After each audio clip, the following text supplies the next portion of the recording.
der Wälder Berg ohne Tor. Etwas Neues, etwas bängt sich noch die Zeiten von Amor. In 1994, my two sisters, Rose and Hannah, their husbands Jaime and Solly, and I visited Vilna after almost 60 years. We had to confront dreams with reality. I visited Vilna again with Priscilla and our grandson Asaf in August 2003. Originally, we left Vilna with our parents before the war. In Vilna, we left behind the rest of the family, comprising 2 sets of grandparents, 4 uncles and 4 aunts, who were brothers or sisters to my parents, and most were married with children and families. This is a story about Vilna, about life in Vilna, and what happened thereafter in both Vilna and Janishuk, where Priscilla's mother came from. Due to illness, I was not able to go on the first trip. This time, I was glad to go and learn, not only what Jack's family lost, but a little of my own far-off roots. My father, Harry Karfin, hailed from Lekovitz, which is in a mountain region bordering Slovakia, Romania, Hungary, and Poland. This is nearly 1,000 kilometers away from Vilna and difficult to reach. And anyhow, by the time the Second World War broke out, we knew of no family member living there. My mother, Ada, on the other hand, had one sister, Shimmy, a husband and a family, living in Janishuk, a small shtetl 70 kilometers from Vilna. We heard from them up to 1941, and I wanted to see, if possible, what was left after the war. I am 15 years old. At the age of 9, my parents took me on a trip to Austria. We went to Vienna, where my grandparents from my father's side used to live. The proposed trip to Vilna came to me as a surprise. I knew that my Saba and Savta were planning to go, and when they invited me, I didn't know what to expect, what we would do, what we would see, and exactly where we would go. All I knew was that we were going to see the places where Saba lived, his home, where his parents worked, and so on. I was now informed that we were going also to look for the place where Savta's family came from. And so we traveled to Lithuania. What made this trip very special was the fact that when I went to Vienna, I didn't have the privilege to go with my grandparents. And here I was going to hear the story from the original source. Everything I saw and learned will stay with me for the rest of my life. I'll start with the outbreak of World War II. Looking at the map of Europe, within the area marked in red, the dark brown part is Lithuania, with the capital Vilnius, which in my day was part of Poland. Looking closer at Vilna, now called Vilnius, it is 500 miles from both Berlin and Moscow. On September 1st, 1939, Germany invaded Poland from the west, and 16 days later, Soviets invaded from the east, and they met on the Blue Line at the River Bug, so Vilna fell under Russia. On the 22nd of June 1941, Germany attacked Russia and Vilna was occupied by the Germans. Let's see the large city of Vilna by walking to the top of the hill of 3 crosses. Grand Duke Gediminas founded the city in 1323 when it was still a pagan state. Vilna got its name from the Velaya River which runs through it and which we often visited for Tashlich during Rosh Hashanah. Vilna has several medieval castles and palaces, and many Catholic churches, being a Catholic country. Into the city, this is the old main street, Mickiewicz Street. I remember these cobblestone streets. The architecture of many buildings in the center of town is neoclassical, as in much of Eastern Europe, and quite pleasing. This is the presidential palace. We are approaching the University of Vilna, one of the oldest in Europe, where many of the buildings originally belonged to the nobility of Vilna. The faculties of theology and philosophy were founded by the Jesuits in the middle of the 16th century. Next door is a building in the shape of Napoleon's hat. When Napoleon entered Vilna on Tisha B'Av and saw all the Jewish activities, he is said to have coined the phrase Jerusalem Delita, or the Jerusalem of Lithuania. He asked why the people were so sad and even crying. They answered that their home had been destroyed. He asked, was it the fault of my soldiers? They answered, no, it happened 2,000 years ago. Napoleon then replied, only a people who honors its past has a future. Next door is a Jesuit church,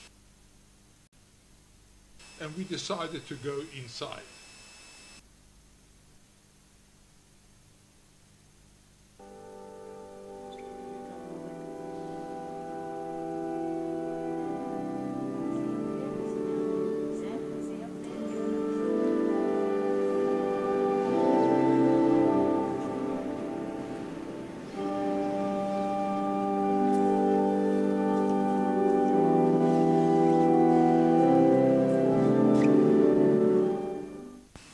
This is the church of Ostra Brom, connected to the wall which surrounded the city in medieval times. It was also called the Church of the Black Madonna. I used to walk under the arch, where it was customary for men to remove their hats. One day in winter, my hat, which was tied with a bow under my chin, was ripped off because as a child I'd forgotten to remove it. Vilna is full of Jewish landmarks. This notice is in 4 languages. It is outside the offices of the Jewish Community Center of Lithuania. Jews prospered in this area at the end of the 1800s to the extent that in 1897, 61% of the people were Jews. After the First World War, there were as many as 50 Jewish printing houses, and the Tarbut Hebrew School had branches all over. Official birth certificates were written in Polish and Yiddish. Here is the birth certificate of my father. It was reissued in 1923. The fact that he is a Jew is indicated by the heading that he is born Israeli. He was born in 1898. His name is Aharon David in Hebrew, and it is also written in Polish. Here is his birthday and the day of his Brit Milah by the Hebrew calendar and by the regular Gregorian calendar. And here is even the name of the Mohel. This building, discovered in 1990 during renovations, was a branch of the Jewish Colonial Trust, which ultimately became Bank Leumi in Israel. This is a storehouse now, but it used to be a Jewish theater. The famous play The Dibuk was performed here for the first time. In 1936, that is before the war, there was a violent anti-Semitic pogrom conducted here by members of the local population. The choral synagogue of Vilna, known as the Chor Shul, was the only one not destroyed by the Nazis, as they used it as a warehouse. The Great Synagogue and others were all destroyed. Let's have a look inside the Chor Shul.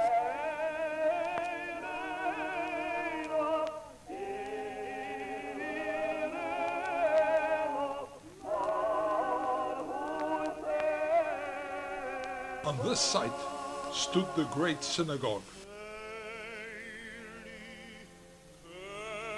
Next to it was the Strashun library, which had 40,000 books. Looking at the painting of the great synagogue, which seated almost 3,000 people, I remember my father taking me there. Look at the stairs leading up to the enormous Aron Kodesh.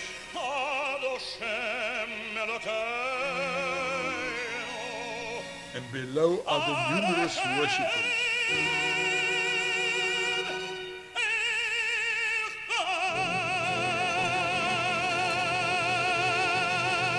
Many famous names are associated with Vilna.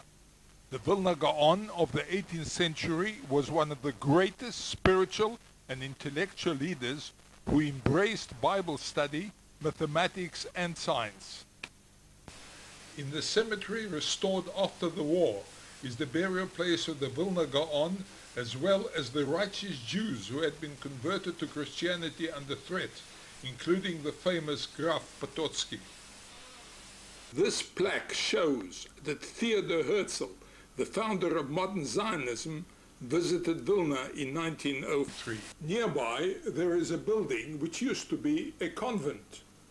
The plaque on the walls of the convent, inscribed in Hebrew and Lithuanian, shows 3 righteous Gentiles who saved Jews during the war. To remind us of the famous Jews of Vilna, we enter the Jewish Museum, also called the Greenhouse. Eliezer ben Yehuda, the father of the revival of the Hebrew language, studied in Vilna, where he acquired the secular education after his yeshiva studies. Zamenhof on the right was the inventor of Esperanto, the proposed international language. Here is a Hungarian stamp issued in his honor. Yitzhak Ben Tzvi, former president of Israel, fled from Russia to Vilna, where he became a leader in Poalei Zion.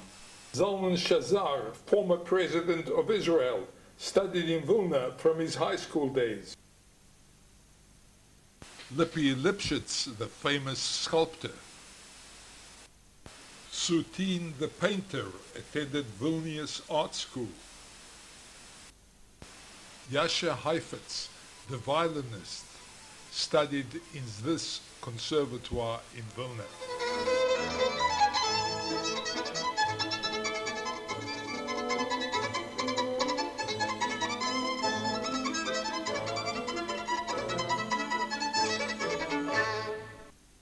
There were numerous pen club gatherings where writers such as Shalom Ash were the guests of honor. My father's brother Shlomo is in this picture as well. In 1931, there were over 3 million Jews in Poland out of a population of 31 million. 2.7 million spoke Yiddish or Hebrew as their first language. Here is a list of 85 organizations, research, scouts, business, trade unions, sports for the disabled, political, charitable, Zionist, artist, etc. The sign Jidu means Jewish street or Yiddish gas.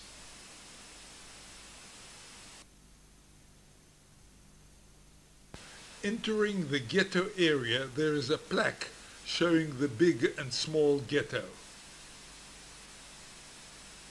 On our first visit, before it was rebuilt, it looked like this. In medieval times, this was also a ghetto. Now we see the start of the ghetto near where the street of Katsavim, or butchers, used to be. In medieval times, Jews had to be innovative craftsmen in order to be allowed into the city. So this is, in translation, Glazer Street, where Jewish glassblowers were situated. In Yiddish Gasse, or street mentioned earlier, there is a plaque commemorating the 29th of October 1941. Through a notorious action of provocation, 11,000 Jews were taken to their death. This plaque at another place says that on this spot, on September 7, 1941, more than 2,000 Jews were collected. to be sent to Pinar for execution. This was the location of the Rudnitsky Gate on the edge of the big ghetto, from where the selections for Pinar took place. The people knew that they might never return. Overlooking the whole place stood the big Catholic church, from where the local people could see everything that was taking place. The Jews tried to live a spiritual life up to the end. The Jewish theater, which is shown here after it was renovated, thrived in the ghetto. And here are some ghetto posters from those times. Hanukkah was celebrated. A library holding 100,000 books was advertised. A concert staged by the Jewish police. A health lecture was advertised. A sports campaign.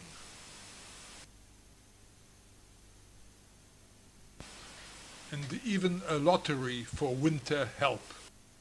Plaque commemorating an uprising by 10 youths reading, "From the barricade on this spot, resistance fighters from the United Partisan Organization from the Vilna Ghetto on the 1st of September 1943, confronted with rifle fire a Nazi squad who came to liquidate the ghetto. The Nazis managed to tear through the barricade. A few of the defenders were killed. Amongst them was the leader of the barricade, Yechiel Scheinbaum. The organized resistance made use of various escape routes, including the sewage pipes shown in this model. A great leader was Itzhak Wittenberg, of whom they later sang, Gesagt hat dann Itzig und durch wie a Blitz ist, zum Teut geht stolz der Kommandeur. Nevertheless, the big ghetto was liquidated on September 23, 1943. The small ghetto had 11,000 people, 70 people to a room. It was liquidated in 7 weeks when everyone was taken to Pinar. Ideology permeated the lives of the Jews of Vilna. Here in the restored cemetery are the mass graves of fighters from the Yiddish Bund organization who fell at the turn of the century in an abortive Red Revolution. 3 graves of violent political enemies are united in death: the extreme left-wing Yiddish Bund, the United Partisan Movement, and the right-wing Betar Jabotinsky followers. This is a joint grave of Wittenberg, hero of the ghetto uprising, murdered by the Gestapo in July 1943, and for a woman called Sheine Madeisker, who used to carry messages for the United Partisan Organization and was shot in June 1944. They speak of 6 million who perished in the Holocaust. 6 million is perhaps a number too big to absorb. Let's try. Suppose that instead of a tombstone for each fallen Jew, you took a brick and you build a road like this brick-lined street in Vilna. With 6 million such tombstones, you could pave a road 20 kilometers or 12 miles long. But since the suffering of so many is impossible to comprehend, please bear with me if I now speak of a much smaller number that has personally touched us. Now, what happened to our own family in Vilna? Permit me to go a little way down memory lane. We take a walk from our hotel in Zabalna, and we pass the closed-in market where peasant women were still selling flowers, vegetables and berries, and milk from cans. We now approach the hill near Kolyova, down which we used to go snow sledding in winter. Our first home was opposite the big plaza in front of the main railway station in Kolyova Street. At the outbreak of war, it was bombed by German aircraft. It resembled this building.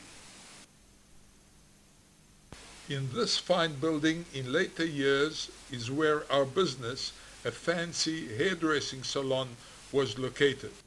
It was on the corner of Troka and Zיו-אל, and the metal statue was on the corner, and in the front, where my two sisters and I stood during the previous visit, it was supported by the Greek Atlantis figures, in Yiddish jokingly referred to as the Balvanis.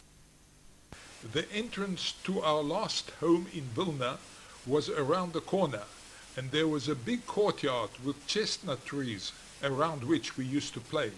After the cold winter, we used to go on holidays in summer to forest country, often near the Velaya River. We rented a summer home called a dacha in places like Ponar or Velikumpia. While my sister Rose attended the Yiddish high school, this was the Charno Hebrew primary school which I attended. It is now a warehouse.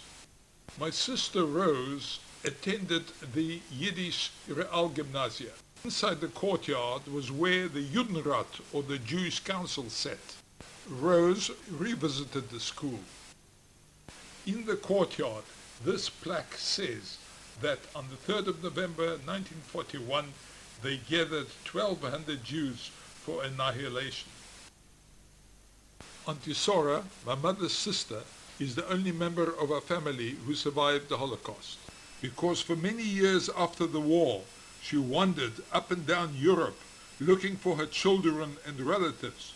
She provided us with details of what happened. My sister Anita Harris, a professional librarian, catalogued the events. This was on Sora's DP, or Jewish Displaced Persons card. She and her husband Tevye had a grocery store in this building, which was rebuilt when we got there this time. Her husband Tevye was sent to Estonia in September 1943 and died in Stutthof concentration camp on December 31st, 1943, by being beaten to death. Her son Chaim heard about the partisans and asked Sora for money for a pair of boots to join the partisans in the forest. Chaim, being only 12 years old, she refused permission and regretted it all her life. Chaim and Sora's daughter Ita on the right died on March 27, 1944. They were amongst a group of children, some of whom were taken to Auschwitz and the others were taken to a medical facility in Krakow, where they were killed and their skin and blood used for experimental purposes. On the left is cousin Hanne Jacobsen, who in 1944, at the age of 18, fled with her boyfriend Dov Sachar to join the partisans near Kovna. Hannele's photo album was found in her old home and handed to the so-called Tolerance Center in Vilnius, where it was discovered by accident by Aaron Jacobsen, a Holocaust survivor and a cousin from her father's side. In the album is also a dedication from Dov to Hannele, written on the last day of Pesach in 1944. In memory of the days we spent together, may the picture remind you that you had a true friend. The album also had a picture of my two sisters and myself. They were captured and killed on October 2nd, 1944 in the 9th Fort in Kovna. On one of our dachas, there is Uncle Alta Jacobsen, the father of Hanne Jacobsen, my grandmother, Rose, my mother, myself, and my other sister Hanne sitting on the right on the ground. Alta Jacobsen died on September 17, 1944 in Kaiserwald concentration camp in Estonia. The burnt-out remains of his tanning factory stood for many years. Grandpa Rafuel with Grandma Sarah are seen here with the eldest son Shlomo, who graduated as a teacher, and my dad with the hoop, and the eldest daughter Fagel. They lived in this street. He was a roofer by trade and built many church roofs as well. My father's sister Bryna was an art and handiwork teacher. Before the war, she complained that because her brother was a prominent Bundist, she could not get a certain job she applied for. Bryna and my father's other sister Fagel and her son were put to death on a date unknown. Near to Grandpa Raful's house was this synagogue which he occasionally attended. He was quite liberal and had a great sense of humor, which he passed down to my dad. And right next door, the remains of the synagogue which I attended with our grandfather on my mother's side, Benjamin Itzik Selechnik, whose books I used to borrow when I needed, say, a chumash. On Novgorod Street, in which many of the relatives lived, stood the Selechnik family bakery. It was on this corner on which a new building now stands. Working in this bakery with my grandfather were three of my uncles and my Aunt Reva. Uncle Simmy, with Uncle Laser on the right of the bicycle, used to visit us on vacation. Sitting are my dad, myself, Rose, my mother, and cousin Hannah. Uncle Laser was sent to Kaiserwald concentration camp in Estonia, where he died on December 16, 1944. Uncle Simmy, after whom our eldest son is named, is seen here with Rose, Hannah, and myself shortly before our departure from Vilna. He was taken with our grandfather, my mother's father, to Lukishka Square, where Lukishka jail stands, where my grandfather was shot.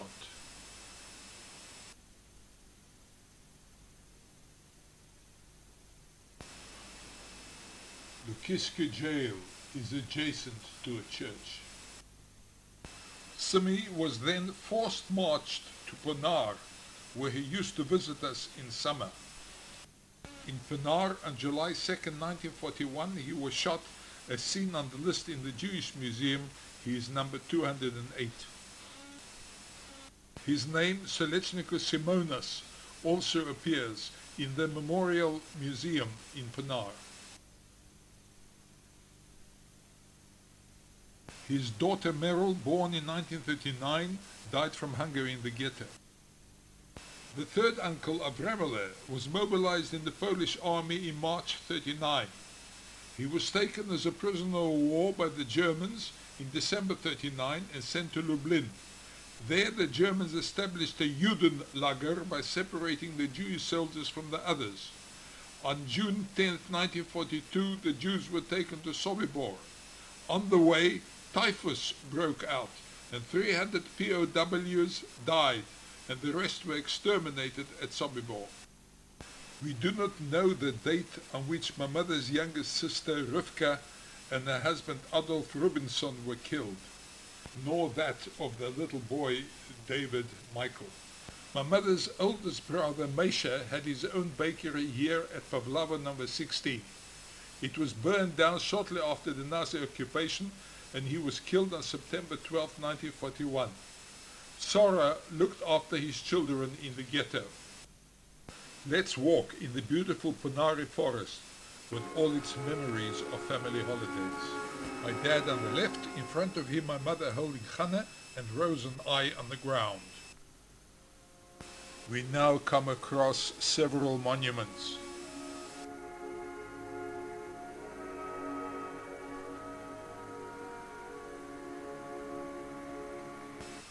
We are trying to comprehend, as it says here, in the Ponar forest, from July 1941 to July 1944, the Hitler occupiers and their local helpers annihilated 100,000 people. Of these, 70,000 were Jews, men, women, and children. In Russian and Lithuanian, they leave out the phrase local helpers. It was only after 1991, when the Soviet Union broke up, that the monument was split and that the Yiddish and Hebrew words were added. There are 7 such pits originally dug by the Russians for the storage of oil before the German invasion, which the Nazis converted into mass graves for the people who were shot there. Most of the information about what happened here is found in the diary of a Polish journalist, Władysław Sakowicz. He also wrote that the real business developed around the clothing and belongings of the victims, and wagons were used to come to collect the so-called merchandise. Towards the end of the war, orders were given from Berlin to burn the remains of the victims in mass graves to eliminate evidence. Another monument in Hebrew and Yiddish. After the war, the Soviets put up this monument in place of a Jewish monument to commemorate Russian victims. The wording is the same as the Jews used, mentioning the local helpers. Leaving the outskirts of Vilna for the 70-kilometer drive to Yanushuk, we see lots of wooden houses with steep roofs to avoid the accumulation of snow in winter. On the way to Yanushuk, we see its Lithuanian name, Joniskis.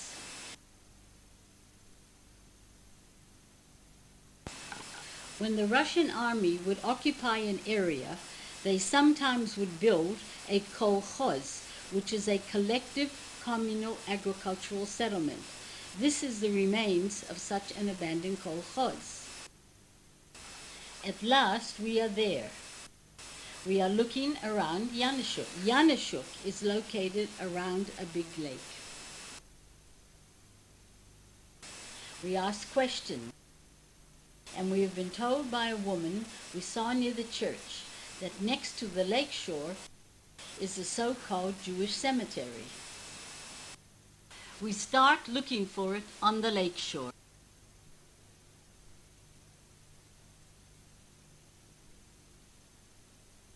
And suddenly we spot this fenced-off area.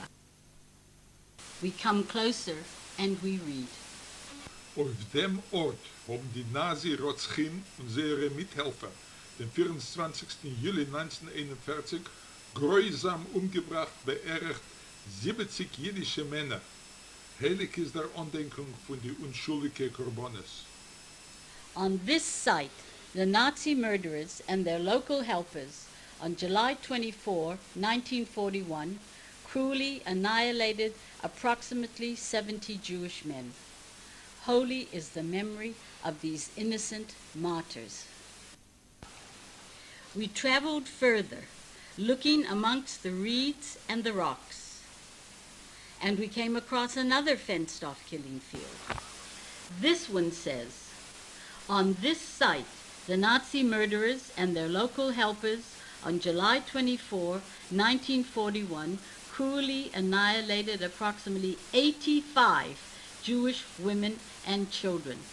Holy is the memory of these innocent martyrs. This looks like a peaceful village, and yet this was the end of the whole Jewish community, and amongst them my Aunt Shimmy and her family. Now we have told you the fate of 25 people very closely related to the family. What did we learn? Even a small number like 25 is a very big number if it relates to your own. Perhaps there's also something to learn for what must have gone on through the mind of the person who carved this out on the wall in the ghetto. Du gehst dem letzten Weg, Chotsch Himmeln bleiene verstellen bläue Tag. Kommen wird doch unser ausgewenkte Schor, es wird abbeugt an unser Trott für seinen Tod.